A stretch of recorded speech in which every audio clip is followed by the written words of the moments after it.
africaine d'aviation, CAA, encore et toujours motivé de Nenga de Fatedi. Na année 2026, on peut, Azan Lissous Kokubisa, perfection de Nenga Kosakanate, na ba service d'ailleurs, sécurité, confort, na régularité, bon, di melande lendi Lissous na Nenga Kosakanate, mon côté na terrain, c'est Pelas de ces Pelas, à Tibavion de la dernière génération, le col Airbus A320, pour la destination est dans la province pour la ville, il y a RDC. Bongo Sénaté, en 2026, Oyo, CAA, a conquis 34 ans au Coca, dans le service de ma cliente. Ah, CAA, mon CPLC.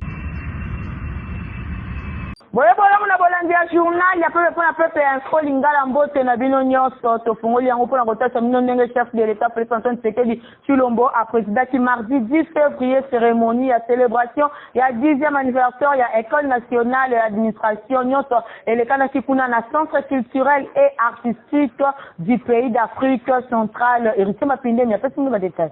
École nationale d'administration ENA RDC na mokuse ba célébraki na fierté pe enthousiasme 10 ans na bango na cérémonie moko riche en couleurs Oyo ezalaki président mokolo ya mardi 10 février 2026 et paye chef de l'État Félix Antoine Tshisekedi Tshilombo. Célébration Oyo et coïncidaki pe na sortie ya 9e promotion pe na entrée ya 10e promotion ya ENA.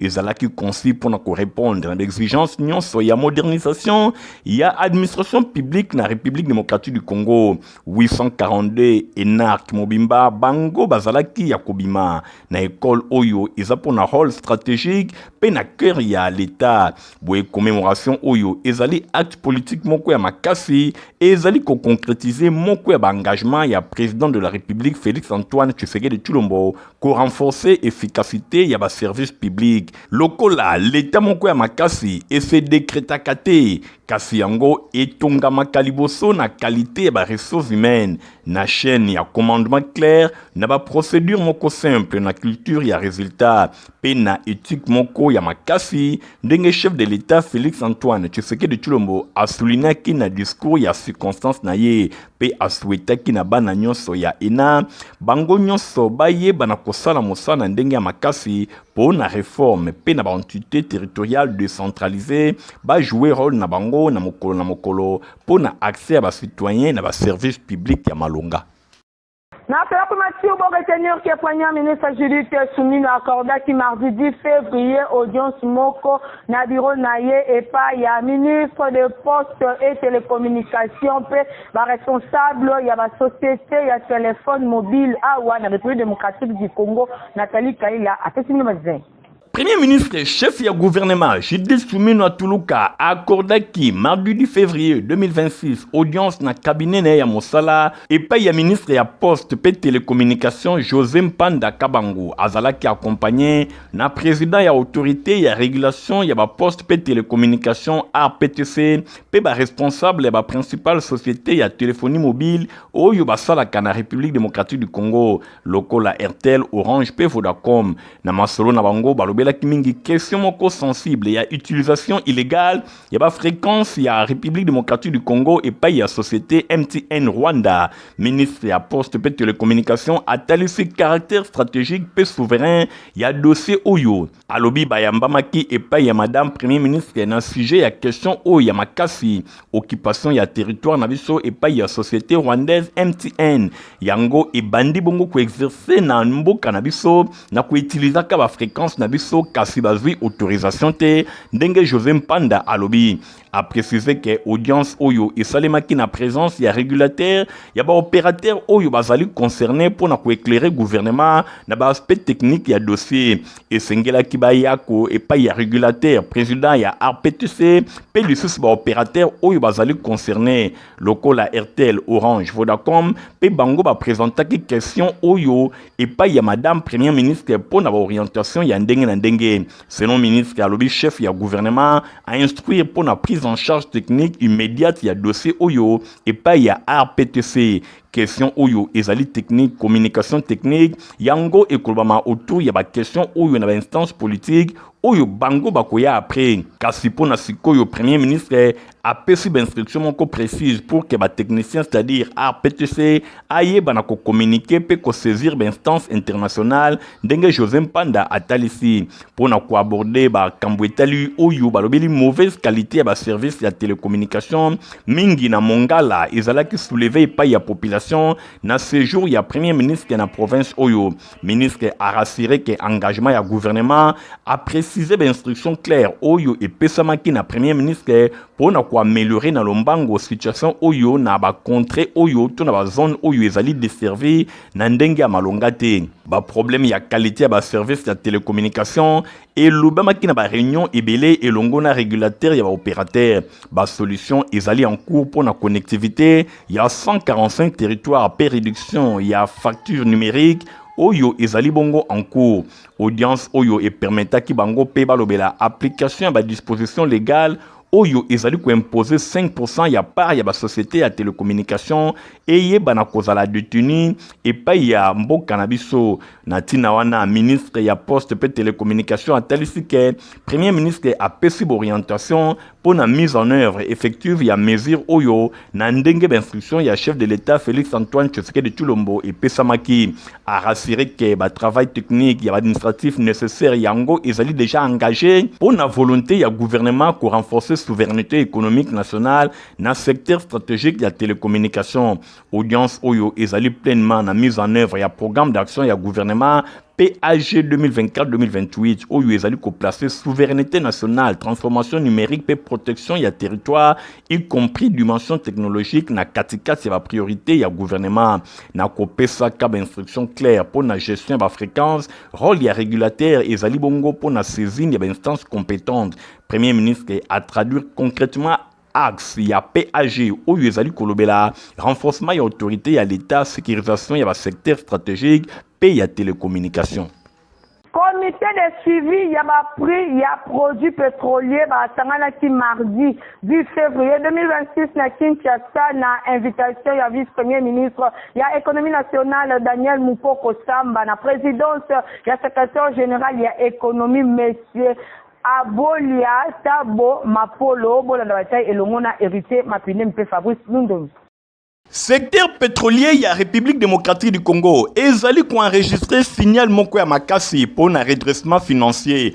Comité a suivi ya ba prix ya ba produits pétroliers CS PPP na Mokuse basangana ki mardi du février 2026 na ville ya Kinshasa na invitation ya vice-premier ministre et ministre économie nationale Daniel Mukoko Samba na bokambemi ya secrétaire général ya économie nationale Abolia Taba Mapolo buena session ya travail oyo comité a procédé na certification ba perte ya manque à gagner PMAG na Mokuse yango pe ezali bongo na zone ouest pour le 4e trimestre il y a 2025 et ezali ko couvrir période il y a le 1er octobre kino le 31 décembre 2025 certification oyo et permettre pour na ko établir période oyo na gain moko il y a 22 311 800 43 dollars américains en faveur il y a l'état congolais ba résultat enregistré ezali bongo tournant moko ya makasi pour la gestion ya mag ezali bongo ko marqué sortie progressive il y a long cycle il y a manque à gagner historique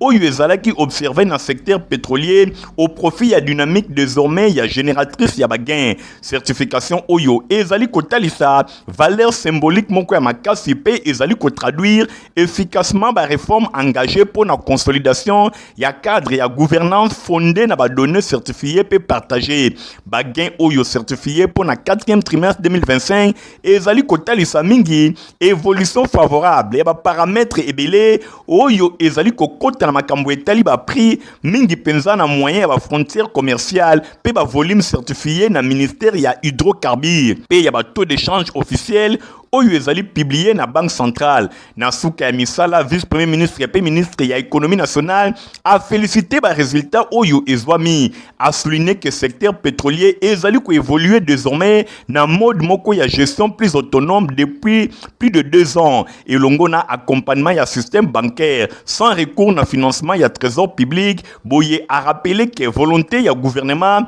ezali ko se rapprocher progressivement na vérité ya ba prix pour na ko préserver pouvoir d'achat ya ba consommateur pe abakisi lisusu bazali ko saisir ba problème nyonso ya opérateurs nationaux pe ba monique secteur oyo ezali ko tambola malamu ezali bongo na litomba ba nyonso bazali ko participer ba yeba na ko tambola na ndenge ya malamu misala oyo ezwami na vision ya son excellence président Félix Antoine Tshisekedi Tshilombo traduit na madame la première ministre Judith Suminwa pour na ko permettre profession pétrolière ba yeba na ko évoluer na environnement moko ya malonga boye ezali nouvelle ère pour na année 2026 secteur pétrolier ezali désormais elongwe na logique ya ba perte ya manque à gagner. Joseph Mankondo président ya CPPN comité professionnel ya ba pétrolier nationaux à Lobiboui.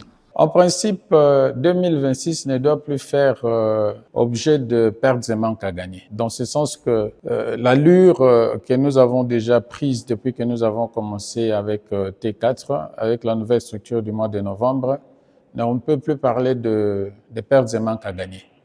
Nous avons une sorte de génération de gains, mais l'objectif du gouvernement par rapport à la structure des prix, ce n'est pas de pouvoir créer le gain, mais c'est plutôt maintenir les sociétés pétrolières dans leurs assiettes pour qu'elles puissent fonctionner et évoluer dans de bonnes conditions. Oyo ezali pamoko vers gouvernance pétrolière modernisée, fondée na ba données moko certifiées pe meilleure maîtrise ya ba équilibre financier.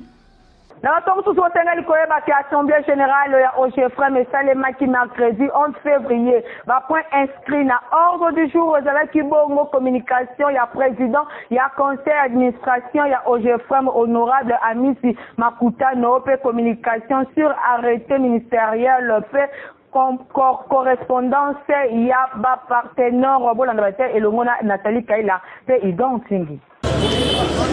Assemblée générale oyo elekanaki na ndenge moko ya malamu na office de gestion du fret multimodal OGFREM na mokuse na bokambimi ya président ya conseil d'administration honorable Amisi Makutano ezalaki na présence ya DG ad intérim Emmanuel Mayele Samba na présence ya ba 4 agent ya OGFREM balobelaki arrêté interministériel pour na bon fonctionnement ya OGFREM wapi epai PCA Amisi Makutano atalisaki poleleke arrêté oyo eza ko permettre na OGFREM à conserver monopole na ye pour na likambo oyo etali importation pas droit nyonso ya OGFREM ezali bongo garantie na arrêté oyo et ko permettre ezala na outil moko juridique oyo et ko permettre na ye à défendre ba droit na ye balobelaki pe lisusu centralisation ya ba recette ya OGFREM na compte unique pe création ya plateforme numérique pour na ko assurer utilisation ya ba recette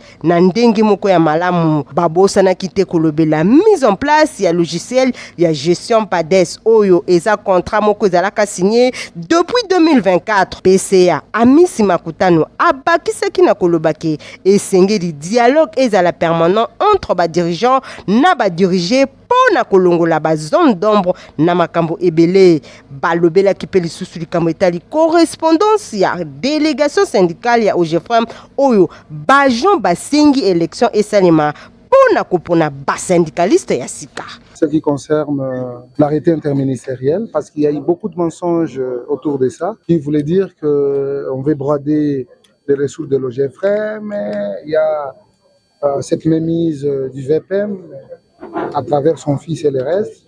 On devait quand même mettre en ligne justement ces mensonges et clarifier que c'est une décision du gouvernement. Et étant donné que cela est ainsi, nous avons la redevabilité de faire appliquer la décision du gouvernement pour que l'OGFREM puisse se retrouver dans ce droit. Simba Peboye Bake, comité de gestion et longo na conseil d'administration babeki c'était pour na redressement et office oyo. Première réunion, il y a des cadres provinciaux, il y a Union congolaise de ville, il y a Kinshasa et Salimaki week-end et l'équipe na siège na bango ya sika o ezwami kuna na commune ya Masina Igong Singi Sabo Silundomi et Risema Pindemi. Première réunion, il y a des cadres provinciaux, il y a Union congolaise, Ikona Mokuse, parti cher, il y a professeur Daniel Mukoko Samba et Salimaki dimanche 8 février 2026 dans siège na bango ya sika ya secrétariat exécutif provincial ya Kinshasa oyo ezwami na commune ya Masina. Beaucoup tani oyoto rencontre stratégique et zalaki na cadre, il y a dynamique, il y a structuration, il y a redynamisation, il y a parti na niveau, il y a base. Na ordre du jour et zalaki, séance préparatoire, il y a grande activité, il y a samedi 7 mars 2026, journée provinciale Oyo Eko marqué mingi, inauguration officielle, il y a siège provincial na bango, action Oyo grâce na ba échange de V, Pelisusu, présentation, il y a animateur, il y a comité provincial, puis la structure Misusu, il y a parti, na niveau, il y a ville, province, il y a Kinshasa. Misala Izala qui dirigeait na secrétaire exécutif provincial adjoint, Jean Makassi, na présidence, il y a Sep, Bredge, Ngalim, Firi Obama, figure engagée, infatigable, il y a Union Congolaise, Pelisusu, tout le monde qui présence, il y a Maître Fabien, directeur, il y a cabinet, il y a président national, camarade Daniel Moukoko Samba, autorité morale, il y a Union Congolaise, en pleine séance, membre, puis cadre, il y a UCO, na niveau, il y a province, bango nyonso, bazala qui surpris, na arrivé, il y a secrétaire national, il y a plan, Oyo Azali Bongo, na kati, il y a Union Congolaise, Boye Emmanuel Mfiri, Oyo Azali fils, il y a terroir, il y a parti est, il y a ville, il y a Kinshasa. Ayaki na famille pour nous soutenir, ba membre ya parti ya Union Congolaise, na élan ya solidarité pe ya accompagnement, a procédé qui na domoko importer ba matériel mingi, ba chaise ya bureau pe 50 chaises supplémentaires, pe le sous pour na semaine oyo, a copé sa split pour nous permettre na ba cadre pe ba militant nyonso, ba na ko travailler na ba conditions ya kitoko, geste oyo ezala ki saluer na assistance, oyo a témoigner ki esprit ya cohésion pe organisation na kati ya parti. Toyaki awa pona kotala bandeko na biso o ba installer siège ya parti national à Union Congolaise ezali parti ya professeur Daniel Moukoko Samba. Siège ya province s'installer awa na Tchangu ezalaki important pona biso ya koya kotala po bandeko ebele batu na biso. Za ebele tozo se retrouver na ba effort oyo ya zo sala pembeni ya chef de l'État pona ko stabiliser économie pona ko porter voix à Congo et babana ko réclamer togoya wapi. Maintenant que secrétaire exécutif provincial Sali Makassi ezui esika eza na ngope na nzela principale à Tchangu ndenge toyebi eza district où eza le plus populaire pour tolinga toza l'approche à peuple. Bredge Ngali na ngambo na ye akumise ki geste surprenant oyo pe a insista ki mingi na engagement ya ba cadre pour na ko réussir grande activité provinciale oyo ezali koya. Toza surpris comment notre camarade Aza secrétaire national en charge ya plan pe azali conseiller na cabinet ya vice-premier ministre en charge de l'économie nationale conseiller Firi nde tomoni bakoti na équipe na ye pona kopesa biso donc il y a plus de 50 chaises plastiques pe asuki wana te koya kopesa biso lisusu ba meuble ya bureau poto sala musala na ba condition elongo bani iko Kinshasa sangonango ekei déjà partout musala oyo ya Union Congolaise soki o encourager yango eza ozo soutenir directement autorité morale. Et à travers conseiller Firi, Tekotin Nambela na biso, yepa commissaire la biso, côté Oyo biso, Mungonge comité. Nous en a besoin, ville Mobimba tous les 24 communes, tocha ba drapeau, nous devons ça comprendre, ezali ko pepa lobake, o ezali visibilité, il y a autorité morale, Daniel Moukoko Samba. Oyo Moukoko Samba, azali ko sala, na mboka na biso, et monani na miso abat, et lobami pe na miso abat. Tobengi, batunyo sobaya, pour accompagner biso na visibilité, na implantation, il y a notre parti na niveau, il y a ville province de Kinshasa. Nangambo na ye, Emmanuel Mfiri a encouragé qui adhésion massive pe a souligné qui visibilité ya siège provincial na boulevard Lumumba na commune ya Masina oyo ezali symbole moko ya makasi ya implantation pe ya vitalité ya Union Congolaise. Réunion oyo e marqué qui étape moko importante na consolidation ya ba structure provinciale ya parti oyo ezali porter na unité organisation pe volonté commune ya ko faire avancer Union Congolaise iko na mokuse. ONG de Congo de l'espoir et Kambamaka et pas honorable Mao Touene et si efongoli ba porte nango pona formation ya ofele na centre kuna na centre na bango Christian Kengebeni apesi no ba dessin. Elo bango bozela ki eye. Eye ONG ONG de Congo de l'espoir ya mwana mboka honorable Mao Twene oyo bamesana kobenga les responsables Papa Selembao et fongoli ba porte pour na formation professionnelle ya ofele tolobi bien ya ofele na ba filière lokola auto-école, informatique, coupe et couture, esthétique, alphabétisation, na langue toza bongo na anglais, na français. Ah oui, ndenge kaka balobaka, y a pas un saut métier, y a que des sauts gens. Nde konangai, qui dit bateo, olobi babongisaka yango lelo. ONG de Congo de l'espoir, y a mwana mboka honorable Mao Twene, du les responsables Papa Selembao et fongoli ba porte pour na motonyo sona Kinshasa en général, pe na Selembao en particulier. Bozwa bango na adresse Oyo, route de Matadi numéro 3 bis, quartier Cité Verte, référence à Liboulou, na commune ya Selembao, Oza Mobimba. ONG de Congo de l'espoir, la formation c'est nous.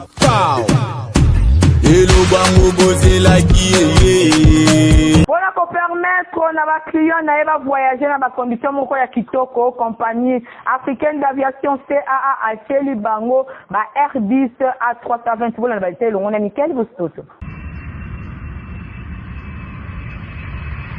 Ah oui, compagnie africaine d'aviation CAA encore et toujours motivé na ndenge ya nefatedi na année 2026 oyo po azali lisusu kokumisa perfection na ndenge kosakana te na ba service na ye sécurité confort na régularité bondimelange lendi lisusu na ndenge kosakana te moko te na terrain c'est pelas de ces pelas atie bavion na la dernière génération lokola Airbus A320 pour na destination ebele na ba province pour la ville ya RDC bongo sénaté na 2026 oyo CAA a conquis 34 motoka na service ya client na ye. Ah, CAA Mose Pelisi. Ba élève ya maternelle ya complexe scolaire Mama Pemba 2 école ya fondation Nerombungu ba sala kibongo visite guidée na supermarché oyo ezwami na de bonhomme na commune ya Matete na Dilando.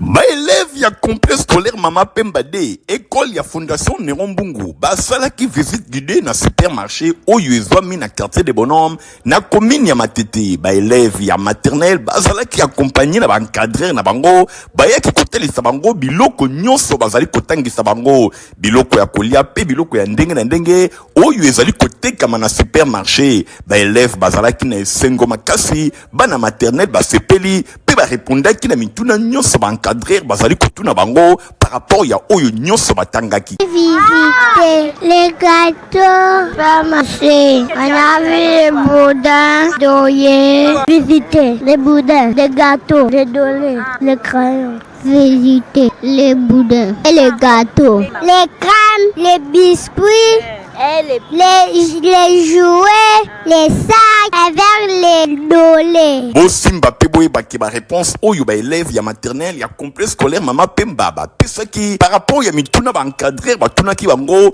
etalisi vraiment que bazwa ki ba leçon nyonso na ndenge ya malamu na complexe scolaire Mama Pemba D école ya fondation Nerombungu kuna encadrement kitoko ezali kosalema na ndenge ya kosakana te nyonso elekaki kitoko na sima ya supermarché bango nyonso accompagné na équipe nyonso ba encadrer batu ya sécurité nyonso na complexe scolaire Mama Pemba ezalaka bien préparé bazongaki na avenue Mwanga numéro 11 quartier de la paix kuna na commune ya Kisenso et pai wapi siège ya complexe scolaire Mama Pemba D ezwami honorable Nerombungu Fabanga Moyo azali kotia ba batterie nyonso en marche pona encadrement ya bilenge non seulement na commune ya Kisenso na ville ya Kinshasa pe na République démocratique du Congo et sike ya kitoko kotangisa bana yangoyo ezali komonana. Merci honorable Nerombungu na cadeau kitoko pesi bilenge. Bango, tu veux faire quoi? L'argent. Il faut avoir quoi?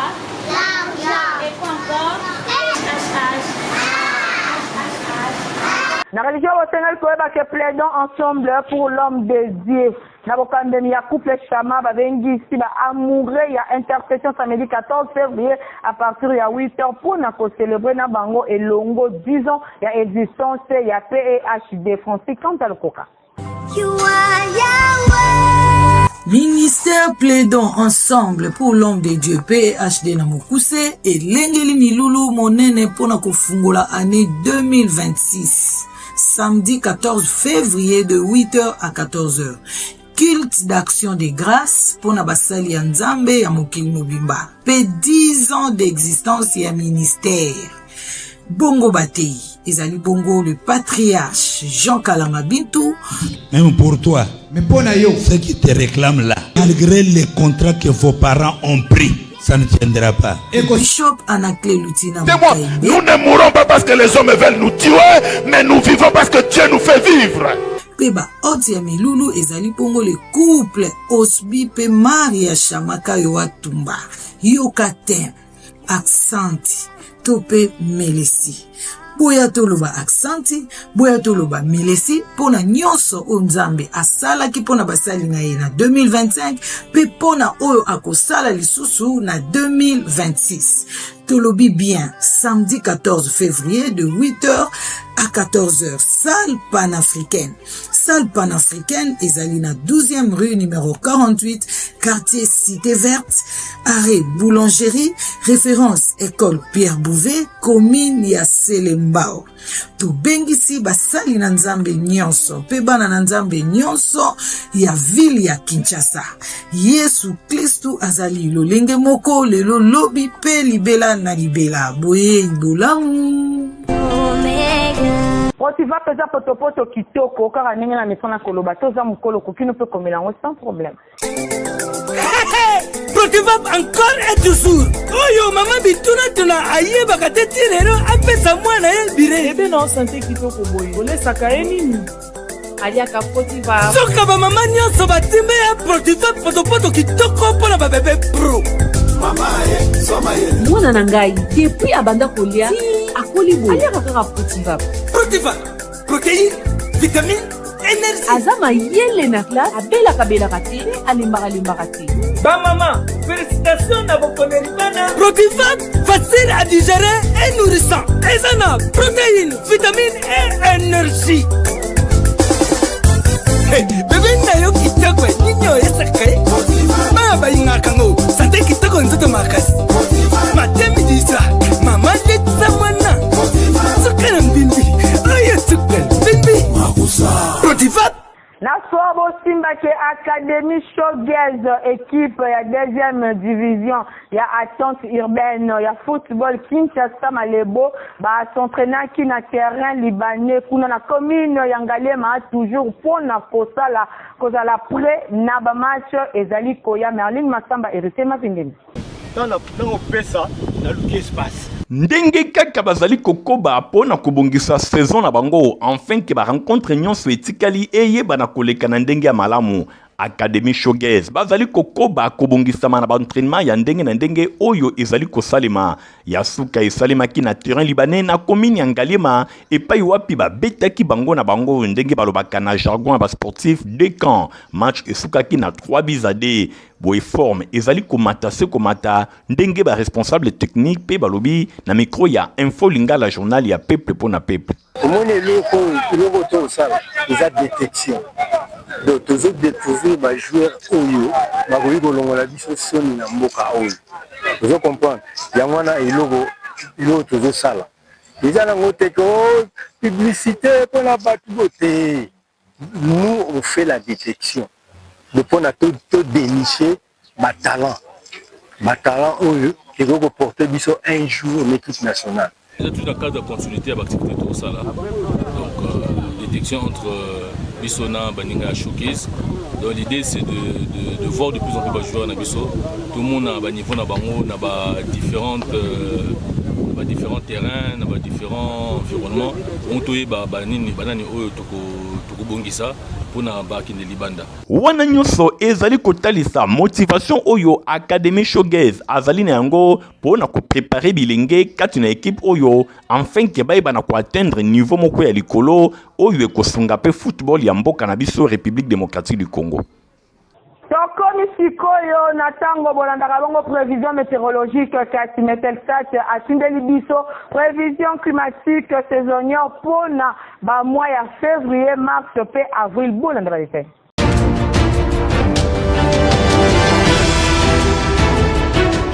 Agence nationale de météorologie et de télédétection par satellite Metelsat na mokuse auti kopesa biso prévision climatique saisonnière pour na février, mars et avril 2026 awa na République démocratique du Congo. Bosimba peboye bake durant période ya février kino avril ba précipitation excédentaire et monani na ba ville ya République démocratique du Congo lokola Kinshasa, Mbandaka, Gemena, Kisangani, Boende, Kolwezi, Manono, Bondo, Bunia, Butembo, Kalemi, Goma, Bukavu, Basoko, Buta, Ilebo, Lusambo, Kananga, Unongo, Lubumbashi, Mbujimai, Kikwit, Bandundu, Matadi, Boma, Mwanda, Kindu, Isiro, Ville ya Chikapa. Boye pona ba perspective ya climat au cours ya ba mois ya février pe avril 2026 awa na République démocratique du Congo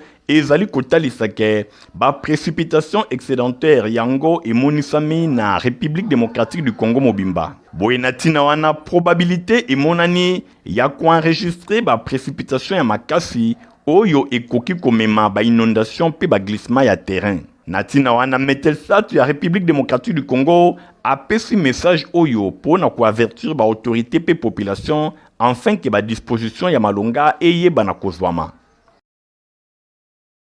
Eloni esila kati ya poli ngala journal a pepe yango ekomi na suka sobo sepelaki na ngo pesa merci na grâce pour ba oyo azaki na édition na sima caméra tozaki na Merline Masamba montage esimba makibongo na Fabrice Lundombi journal a pepe zaka supervisé pa Erité Mapini Bandeko boti kala malam. Au revoir.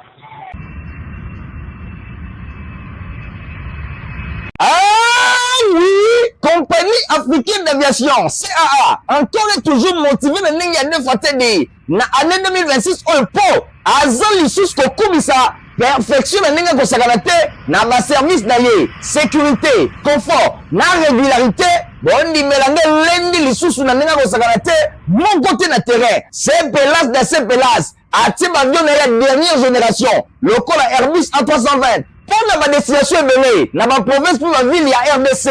Bongo Sénaté, dans 2026, Oyo, CAA, a conquis 34 mokoka, na service et ma client na ye. Ah, CAA, mon CPLC.